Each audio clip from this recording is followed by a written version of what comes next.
Let's create a very basic game in which we guess a number. So we can get input from the keyboard using the function input, where as parameter you can say enter a number, and of course you want to store that number. So let's say we store it in variable x and output that.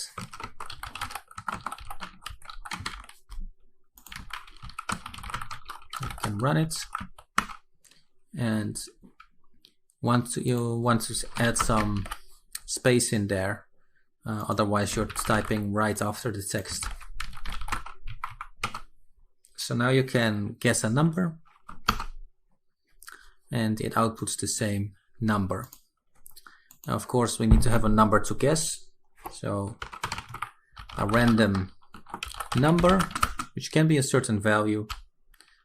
I know 7 is often used, so let's put that. And now we need to know, is our number equal to the random number? So if x is equal, this checks for equality, the equality sign twice. Then we can say you guessed correctly. So if we run it and we guess number 7, you'll see it doesn't actually output anything because the types are different. So if we say the type of x, and if we output the type of random number,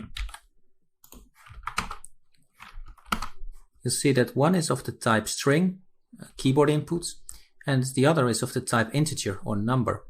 So what you need to do is to convert x into an integer. Now you can do that by typing x is integer x.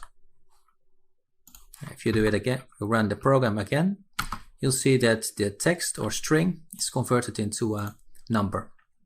And let's say 1, you'll see both are of the same type. And we show the type just by calling type with variable. So in this case, now if we run the program and we say 7, you'll see we guessed it correctly. Now in order to have a game, you want to repeat the process until the user guesses the number correctly. So while x is not, and is not is written like this, while x is not random number, you want to keep guessing the number, and that will repeat forever until x is equal to the number, and in this case it outputs you guessed correctly. Now it only exits this loop if the number is equal, so you can remove this and make it into this. Now make sure you have 4 spaces indentation, otherwise Python won't run your code and complain. So if you run the program, you'll see that we can guess the number. However, only if we guess the number correctly, it stops the program. Now, if the number is not correct, you want to output wrong number.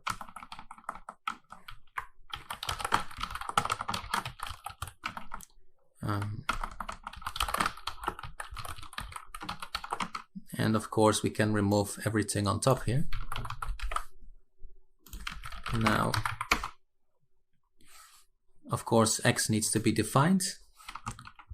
So define it as -1, which is never the number.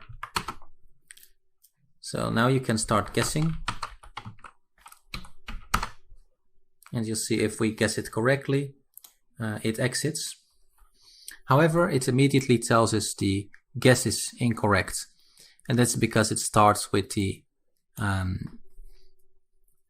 it immediately outputs that in the loop. So we can say if x is not -1, otherwise continue. So now if we run it, you'll see it doesn't immediately output the wrong number text, only after we start typing, right? If we run it, you'll see there is no wrong guess here. If we guess the right number, you'll see it outputs guessed correctly. Now, of course, our random number is hard-coded and always the same. However, you can use random numbers in Python using the random module. So it's included by default. And what you want to import is randint, which is a function to generate random numbers. And you want, for example, a number between 0 and 10 that you output. There's no underscore here. Sorry. If you run it, you'll see it immediately outputs a random number between 0 and 10. And each run it's a different number, right? So you can download this program and play around and make your own random number guesser from scratch. This is just one way to implement it.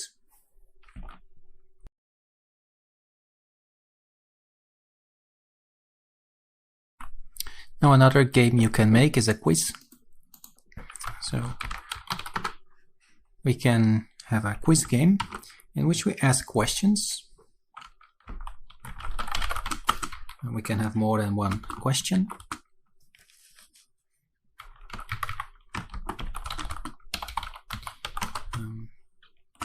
You can define your own questions.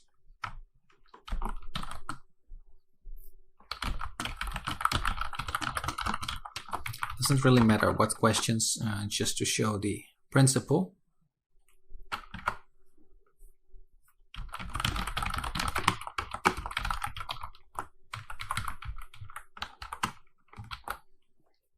And you can add as many questions as you want.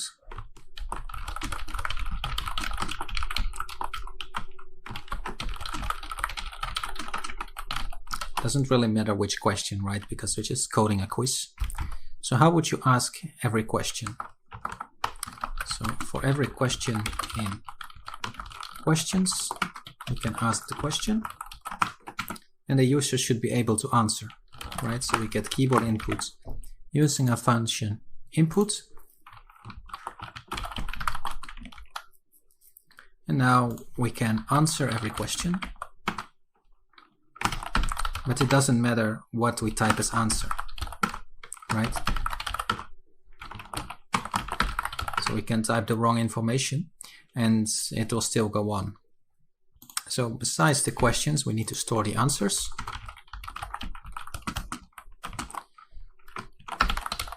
Now you can do that on the same line or on multiple lines.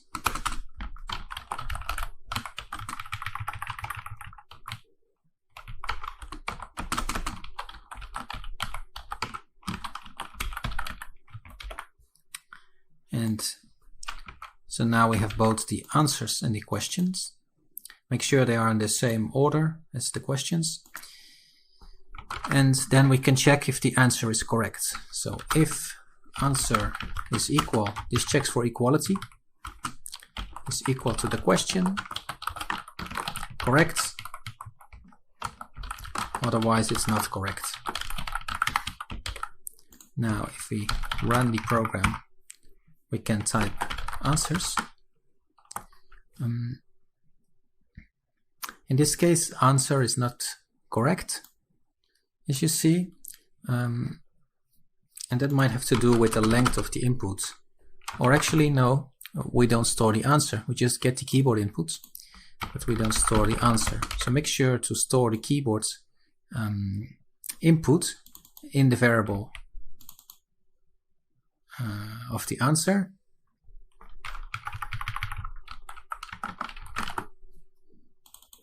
So if the user answer is equal to the answer in the current answer, so we need to add an index, because in this way it doesn't know which answer it is, right?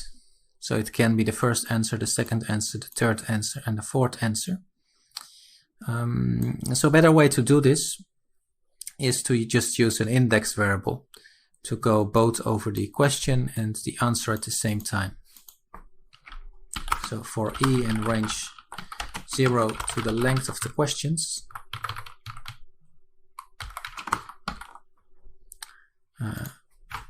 show question.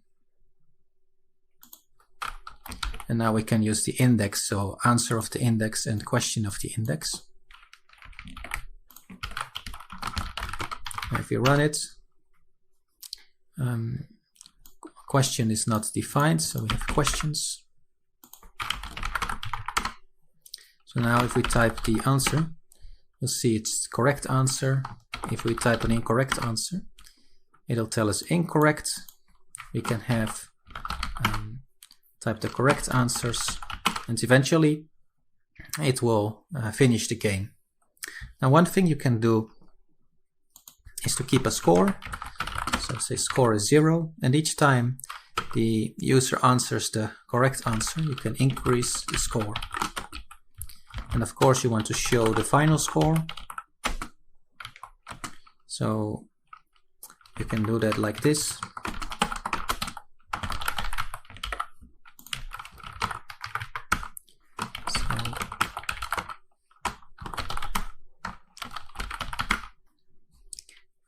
However, it doesn't want to output both a string variable and an int variable at the same time. So you can either convert this to a string, like this, which would work, or you can use a so-called formatted string, and then you put an f in front and type score between braces. So that works as well, and it's easier to read. So let's do that. So now we can type some answers, and it will output the score.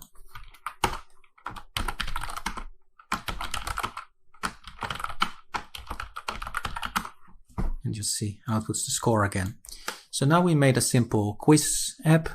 You can make your own quiz, and for example, you could randomly change the order for which you would have to change the program a bit, or you can add more questions depending on what you want to do. But this is a basic quiz game.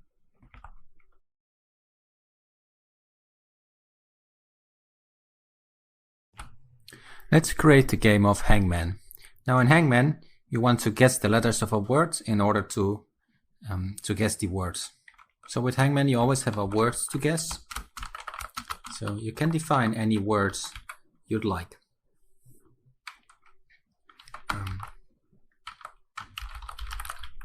And in order to make things easy, you can turn the word into lowercase for everything. So that you don't have a difference between guessing capital letters and undercase letters. So if we run this program, you'll see everything is in undercase or lowercase letters, which then we can start to guess letters. Now to get keyboard input in Python, you can use the input function.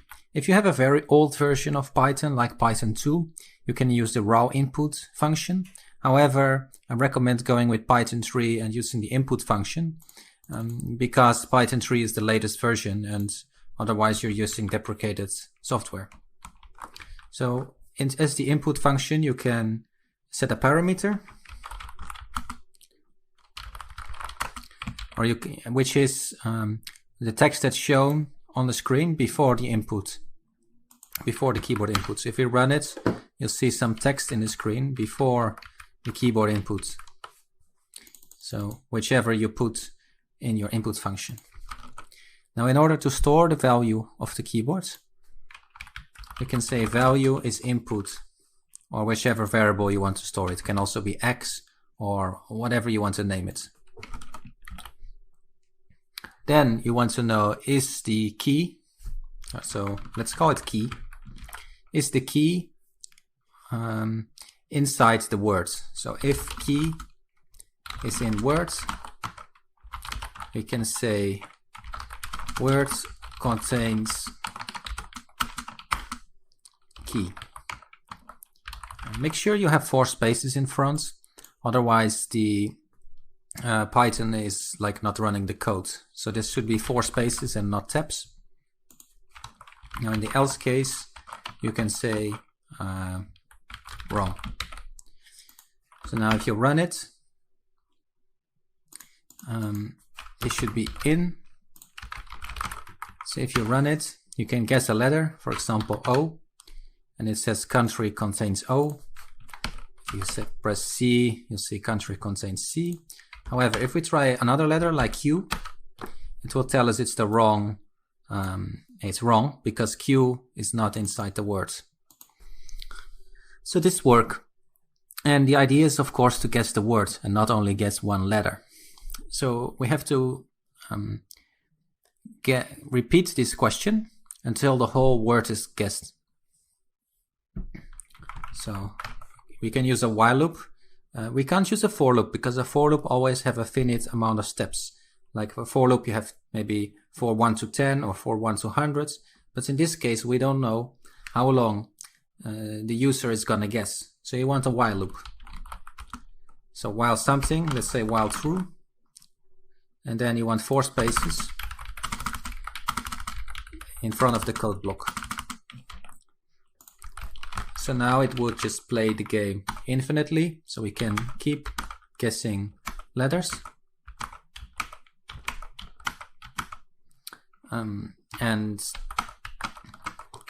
You can do that infinitely. However, what you want to do is to keep a record of the keys pressed, and if no more, if either the amount of tries is incorrect, it's game over, or if the word is guessed, then also the game should end. Okay, now let's set the limited amount of tries. So we cannot guess infinitely, right? We cannot guess like thousands of times until we have correct, because then there's no game. So we need to have a maximum amount of guesses. So I'll write it in capital because the maximum amount of guesses is not gonna change. So let's say we have 10 guesses, and you also want to keep track of the current guess, or in this case how many times a letter has been guessed. So I'll name that tries. Of course, if you know a better variable name, you can do that. And the tries start with 0, and each time the user guesses the wrong letter, it increases the tries. And of course it shouldn't go infinitely. So if the number of tries is greater or equal to the maximum amount of guesses, you just want to end the game, break.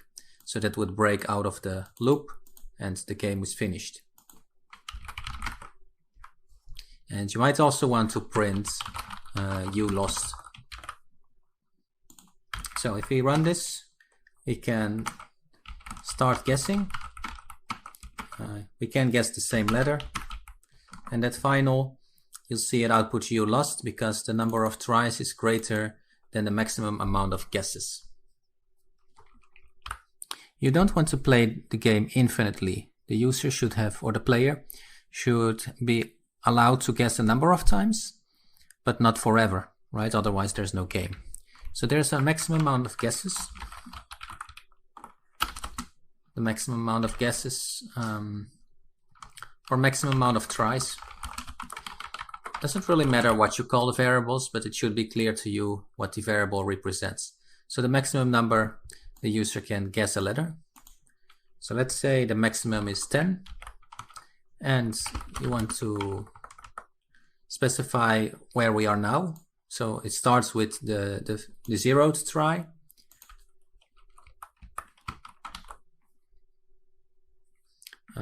We can call that current.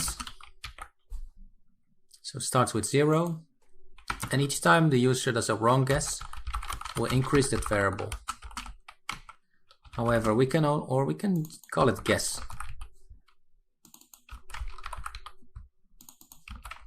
So if the number of guesses, so maybe number of guess. If the number of guesses is greater or equal to the maximum tries, you want to end the game. So the user has lost. And then you want to break out of the loop and just exit the program. So you can do that with break. Now if you run the program, you can keep guessing letters.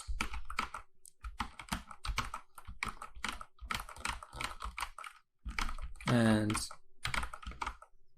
you'll see at output you lose after 10 incorrectly guessed letters.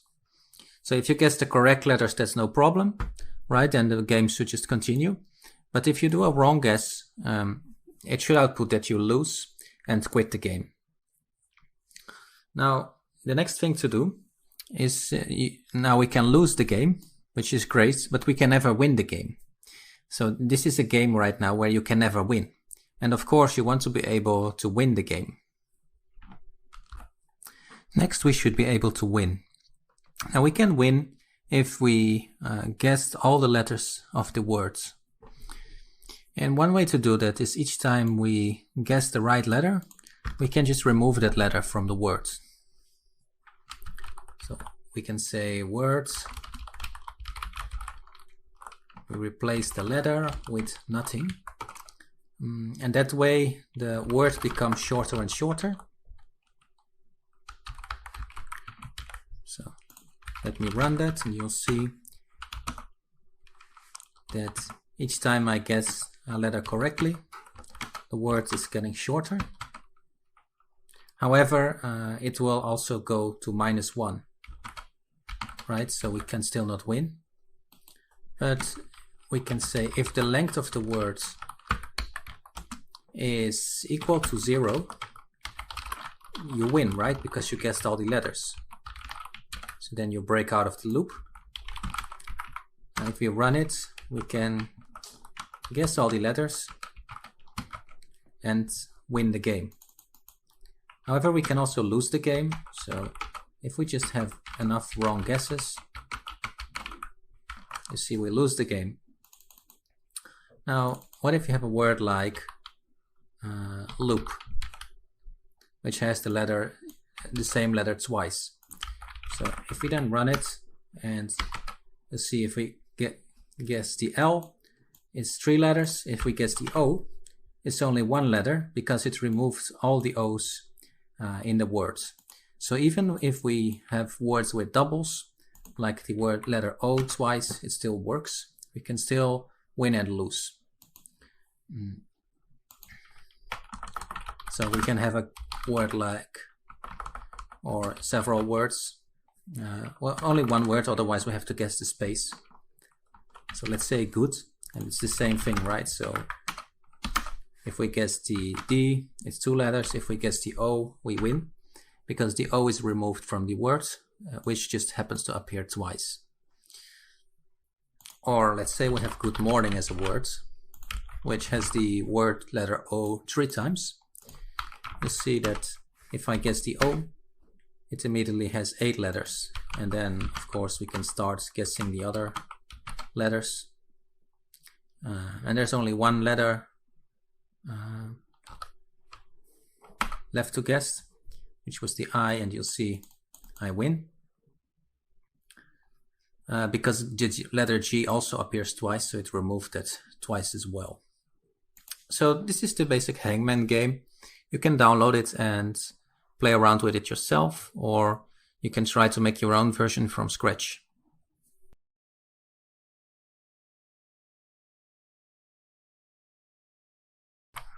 Let's create a game of tic-tac-toe. So we always start with a field, a 3x3 field in which you can place, in which a player can put X or O.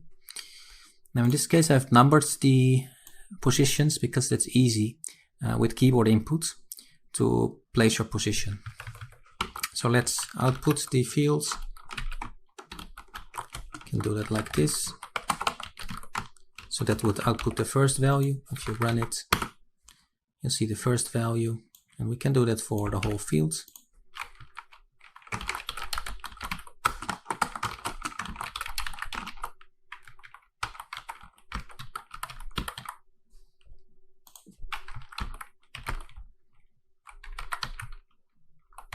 So that will output our whole playing field.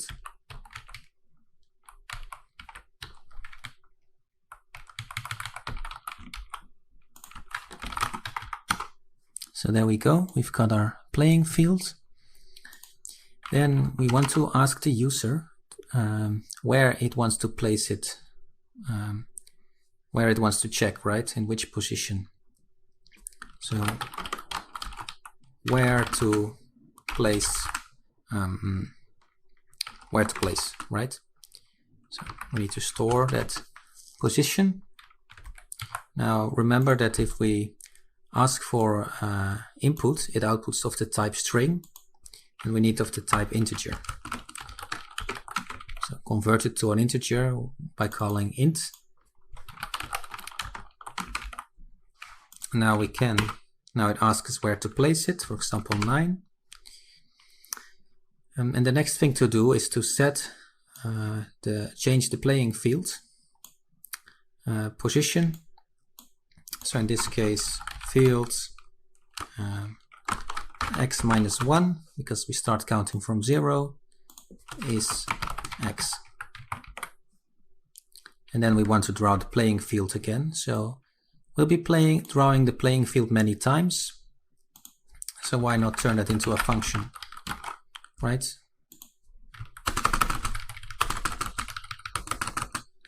As parameter, it could take the field and say draw field. So now, for example, we place it in position 9, and you'll see we placed it in the right bottom corner. Now you want to repeat that process. So, for example, while true, and then put 4 spaces in front of the whole process.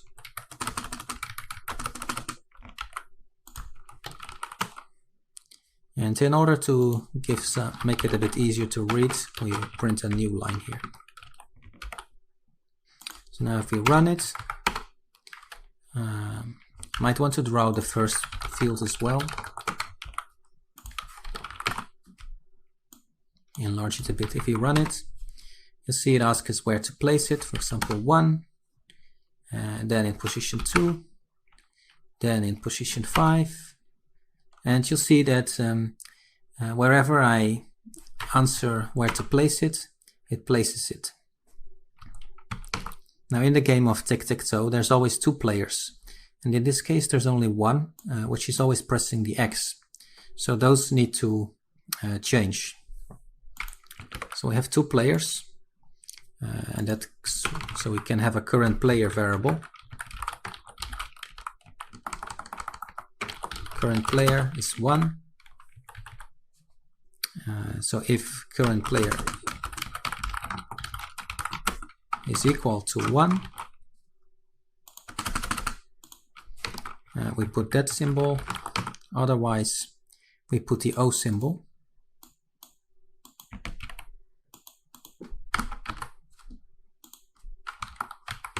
And of course, the players need to switch. So current player is 0 and current player is 1. So now it iterates players. So we can say, for example, 6. Now the other player is playing. So for example, 3. And you'll see both players are playing, O and X.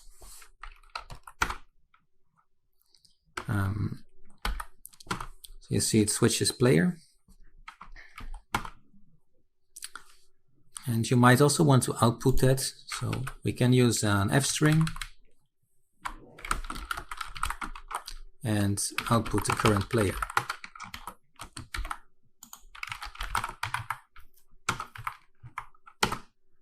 So now it asks us where to place player 1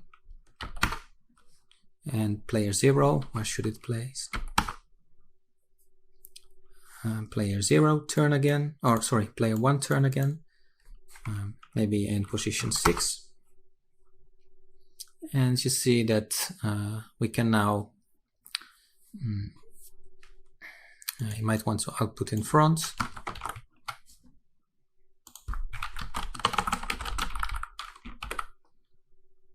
And perhaps you want to remove the new line. So it's a bit of too much, but have a new line here. Okay, so where to place? The other player's turn. Player 1 turn again. Now it's player 0 turn again. And of course player 1 would then place it in position 3. However, now we have a line here. So the game should finish because obviously this player won. However, in the current game it just goes on indefinitely. Currently the game never ends, right? The people can place their position. Example, position 1, position 2, 3, 4, 5. But no matter how many times we, or if we have, for example, a row here or a row here or a vertical row, the game never finishes. Now, in order to check the if the game finishes, it needs to check rules, right? So we can have a function called check with the fields that will check if the game is finished. And so we call that, and by default it's not finished. However, it can also be finished, for example, if 3 values create a row. So for example, if field 0 is x and field 1 is equal to x and field 2 is equal to x,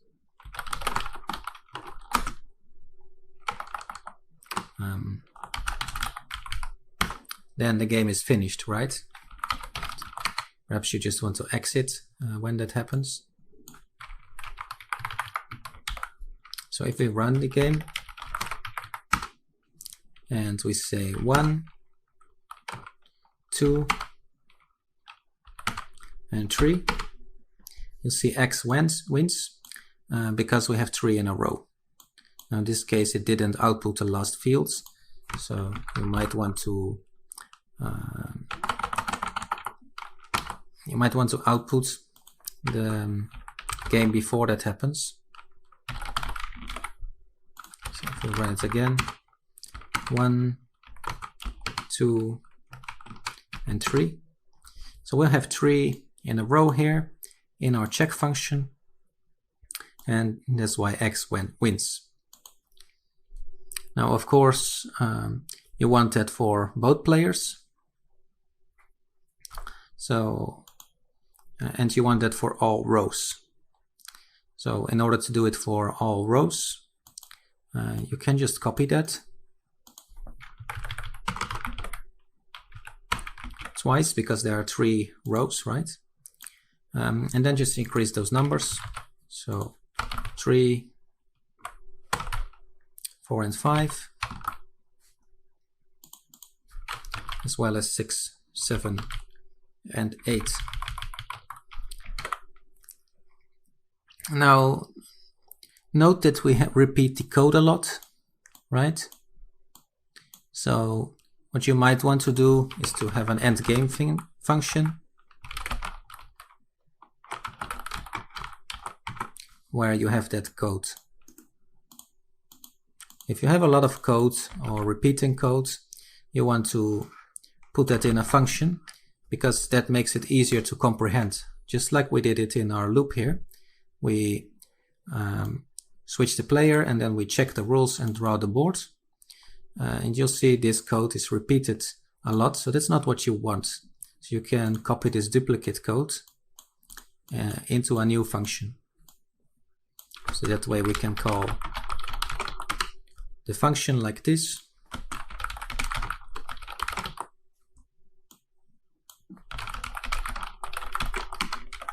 And now you'll see if we run the game and, for example, we make a row in the bottom, you'll see X wins because we have 3 in a bottom. So now any of the horizontal lines can be used. Now you can use the same principle for vertical lines.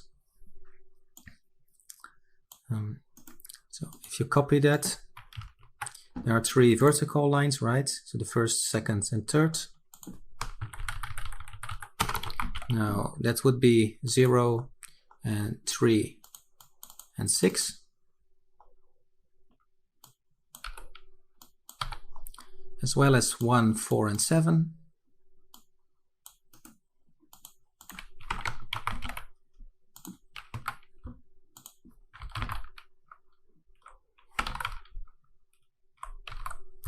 As well as 2, 5, and 8.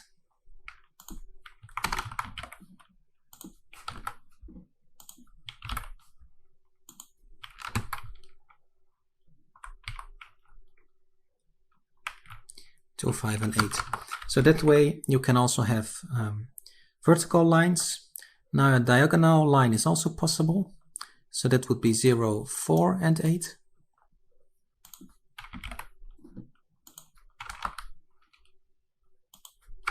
Zero, 4, and 8. You see 0, 4, and 8 is a diagonal line, and the other diagonal line you can have is 2, 4, and 6.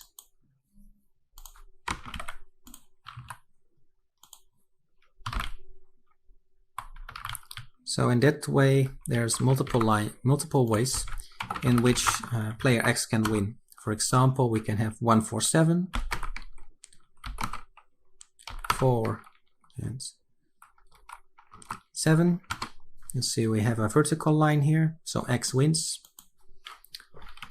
We can have a diagonal line, which would be 1, 5, and 9.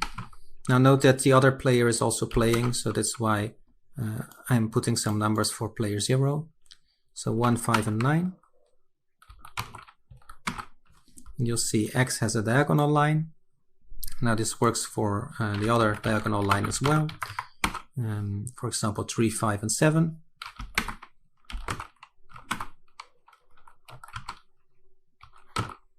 So 3, 5, and 7. You'll see we have a line, a diagonal line. However, in our example, only player X can win. We can do it for both players, right? So we can loop over the players. The players are either X or O. And we can say for player and players, indent this whole block.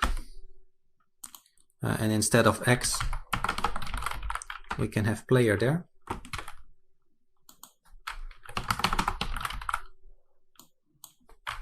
So that way it checks for both X and O. And it's also possible to add yet another player. However, I never tried playing this game with more than 2 players, so I'm not sure that would work. But technically that's possible, right? You would just add another player in there. So you want to replace X here with the X with the player variable.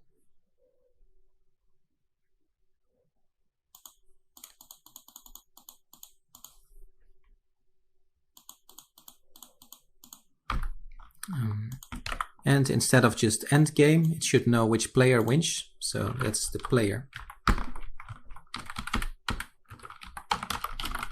Right?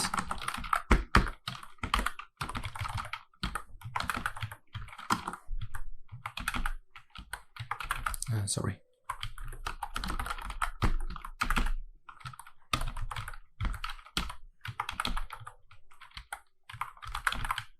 So add that parameter.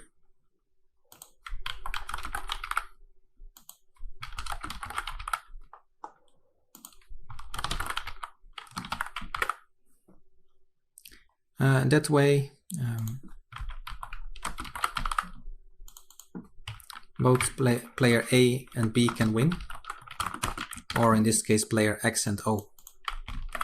So for example, let's make the other player win.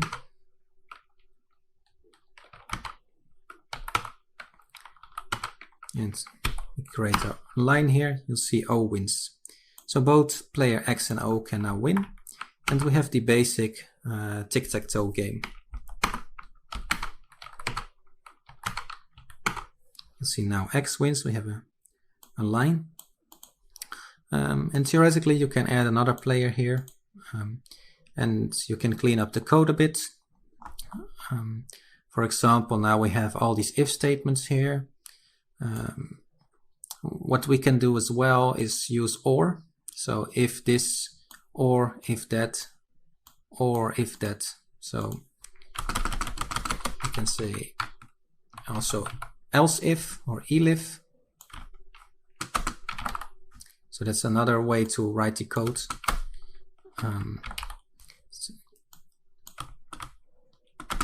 Which is exactly the same, but it's a bit cleaner to read.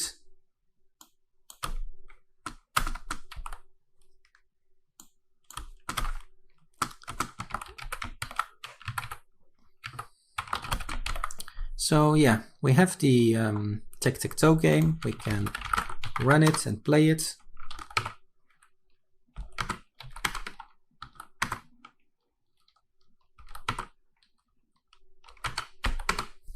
So in this case, player X wins again. And you can download it and play around with the game logic yourself. Now in games you often have a game loop. In this case, this is our game loop, in which certain things are handled. For example, what we have here is the input. So we could have a function input, right?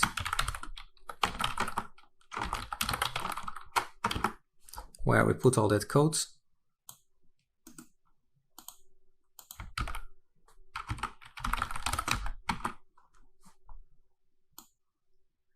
And we say get input.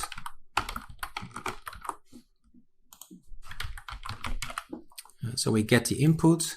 This is switching players. So we can have a function switch player.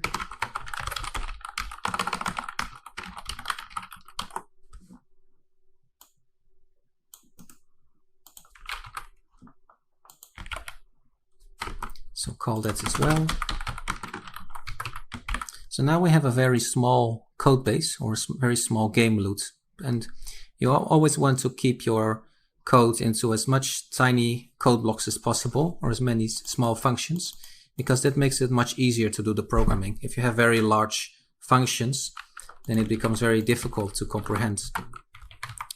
So in this case, it's trying to get the current player variable, which it doesn't know, as well as here. And that's because current player is a global variable. Now the current player variable is a global variable, which we defined here. So there are two ways that we can solve this. One is to access that global variable. So if we say in the functions global current player and global current player, we can access it. So you see we can play the game again. So that's one way to solve it, if we just reference it. Another way is to remove the global variable here and use a local variable in your loop, which you then pass as a parameter. And then of course you want to return the parameter and store it again. In this case I'll just use the global variable because it's very easy to do it, and for the purpose of this game it doesn't make any difference. So we have reduced the game logic a lot, and you'll see basically this is our game logic, which consists of several steps, and the functions are defined as here. Now you can try to make your own version of TicTacToe, or just download the code and play around with it.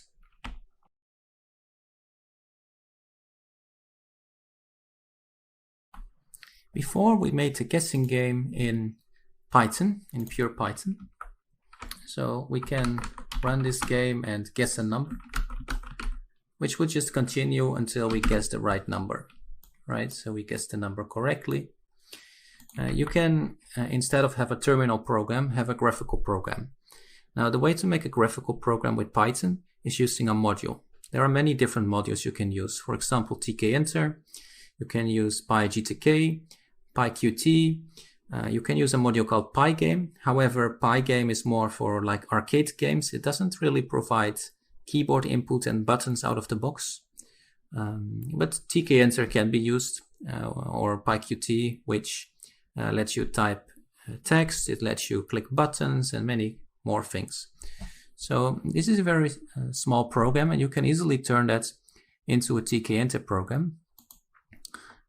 So to do that, you need to import Tkinter as well as some dialogues for input-output. Then we initialize Tkinter and hide the window. We generate a number just like we did in the previous game. Then instead of having the print function, you see the print functions here, we are using messagebox.showInfo, which is part of Tkinter, that show the title and the text in the dialog. So you'll see those two functions, messagebox.showInfo. We call it twice, just like we have the print function twice here. So that's just output. Then as input, instead of calling the input function, we call simple dialog.askString, which is also part of Tkinter, with the title and the text. And then we convert that string into a number. And if the number is correct, it shows the output and exits. So if we run the program, you'll see it starts asking, it shows a dialog, simple dialog.askString. So that's this dialog where we can type any text. So for example, we can press 1, enter, and it shows it's a wrong guess. So showInfo shows this kind of dialog. Then it shows the simple dialog.askString again with guess a number or enter a number. And it keeps repeating that process until the number is correct, in which case it shows correct and exits. So you can keep doing that forever until you guess the right number. It shows you guessed correctly and exits. So you can download this program and play around with it yourself. It's basically the same program as the guessing game here, except it's using Tkinter to add some graphics.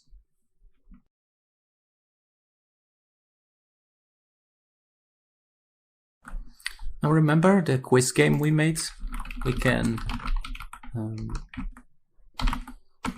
it would ask questions and calculate the score.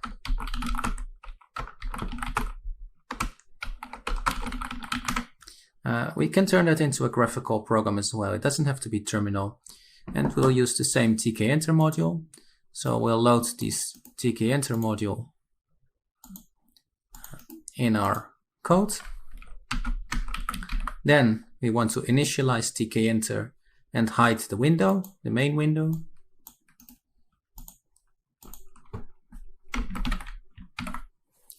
Then this is just variables. So we want to continue here where we ask user inputs. In this case, user input, we can ask using the function askString. So we'll say user answer is where you can type the answer.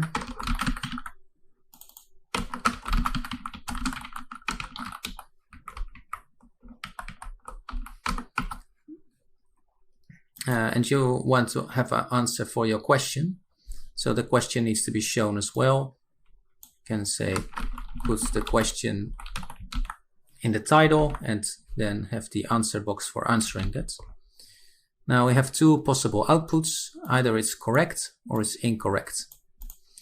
So we need the output message box.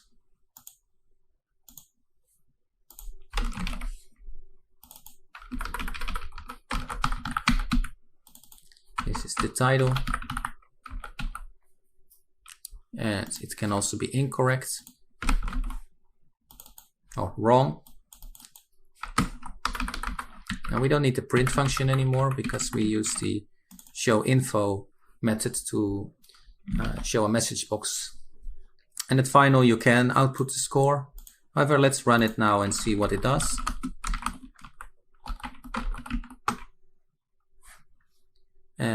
This should be questions. See, questions here instead of question. So it asks us the question, what is the, we can enlarge it and we can type the answer. It tells us correct. Now we can enlarge it a bit to see the whole question. Who is the president? If you type something wrong here, it shows wrong. And it keeps asking the questions until it finishes the quiz. Now, of course, you can also show a message box for your final score, where you can just show the score. Now, the score is of the type number. You see it's a numeric type, an integer. So you want to show it as text, as a string. So you can convert it to a string using str and in brackets put score. And if you run it and you just type some nonsense answers, you see it outputs the score, the final score here, which is 0 because all our questions are wrong. Now, of course, we can answer questions correct.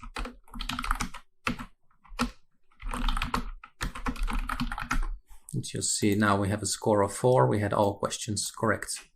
So basically, that's how you can turn any simple command line program into a graphical program. You just use the Tkinter module.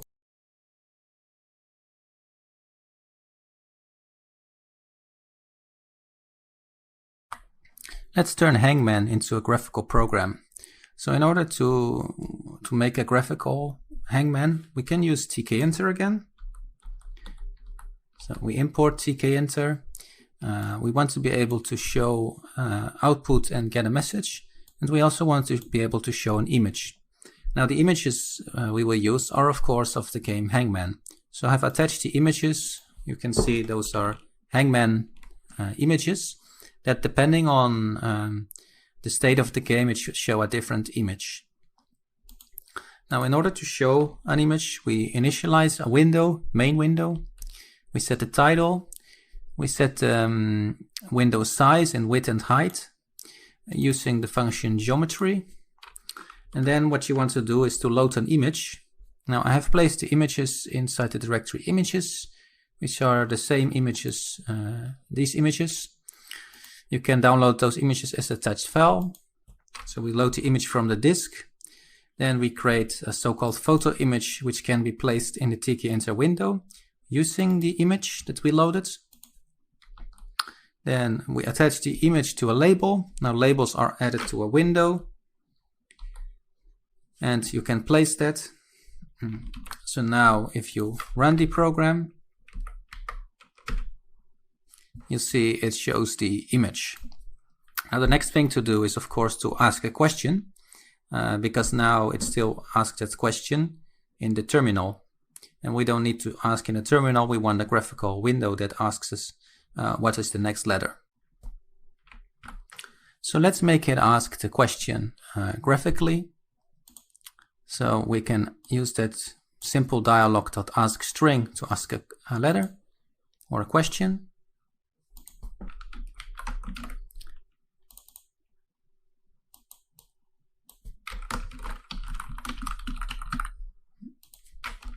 So note we just change input to simple dialog.askString, which asks a letter graphically. So if we run the program, you see a pop-up here asking for the letter. Then it can output text, right? We have the print function here. So it outputs if the word contains the key, it outputs you win or you lose or wrong. So in order to do that, we can do message box.show info. So instead of print, we have message box.show info with a window title and text. we change the print function into that.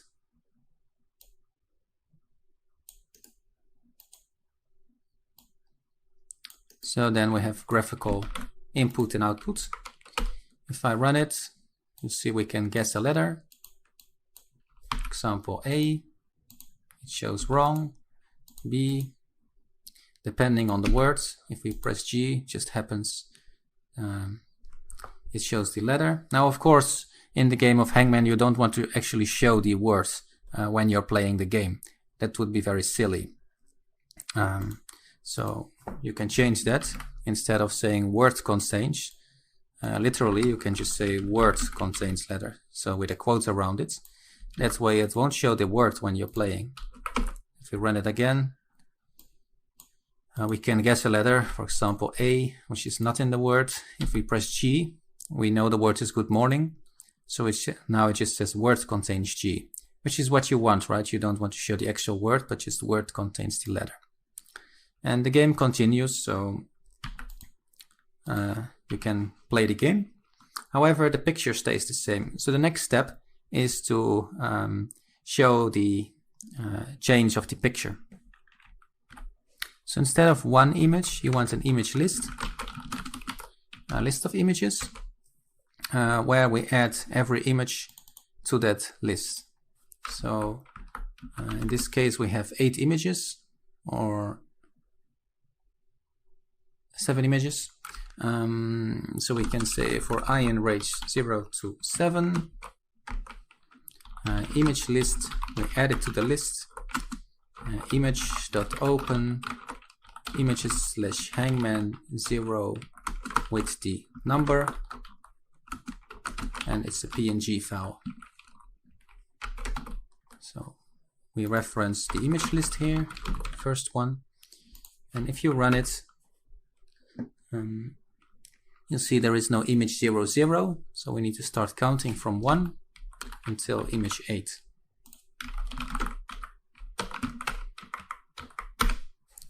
So now it referenced the image from the list. The image list now contains all of the images. So all of the images, all of these images. So for example, if I would say 5 here, it would start with the 5th image, which is a different image, right? So now we can change the image based on the score. So instead of always showing the same image, we want to update the image each wrong guess. So we can just copy this whole code here. Can remove the space. Copy it and place it here.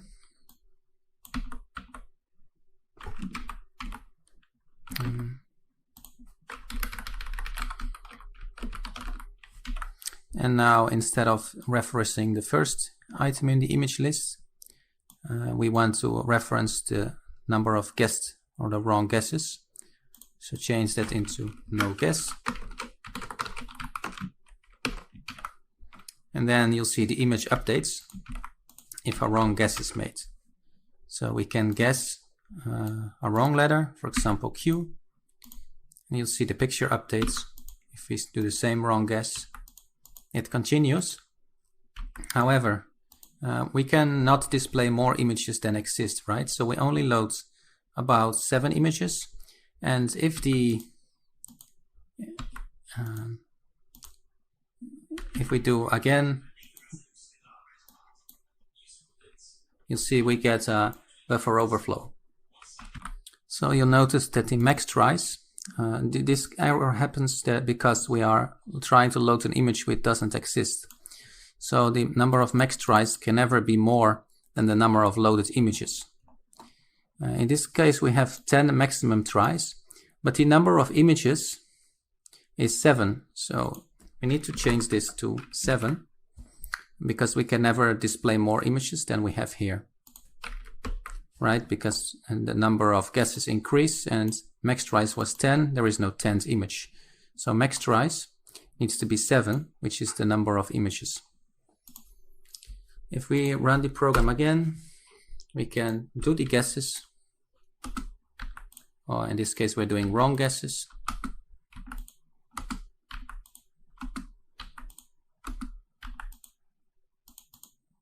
And you see now it still exits with out of range. So because it starts counting from 0, so it needs to be 6.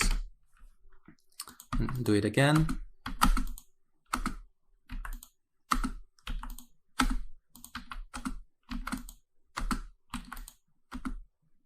And it says you lose and just exits without a crash. So now we have the basic game of Hangman. Now I deliberately was picking the wrong letters, but of course we can also win the game. Choose the wrong letter in between. Well, we know what the word is, so we can guess all the letters correctly.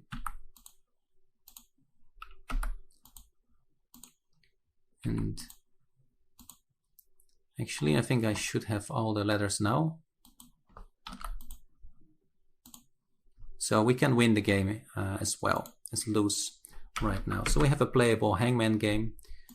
We can lose the game. You see that if we guess the wrong letters, it adds to the picture.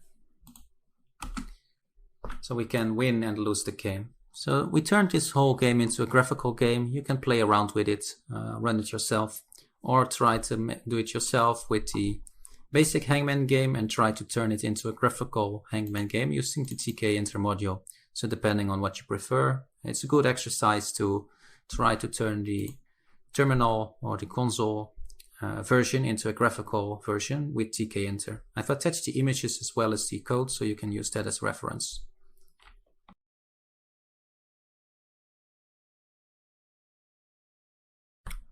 Now I also have made a Tkinter version or a graphical version of TicTacToe.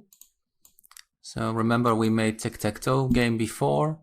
So we made a graphical version, or I did, where we use Tkinter, we set the window. Remember we have a playing field that we draw. We draw that here. And then we just have the game logic, where if you click a button, it changes the state. And once you win a game, it shows a message box about the winner. So basically it's exactly the same, just a graphical version. Now, one thing to know is that we're using buttons, and those buttons are added to a button array. And when a button is clicked, we call the function button click. Now, button click is this function with the parameter x, which is the button number clicked, and then we just do we set the X or the O character and we check if the game has finished. So you can play around with this code yourself. It's just the same graphical version of the terminal TicTacToe game. And everything is the same besides the buttons.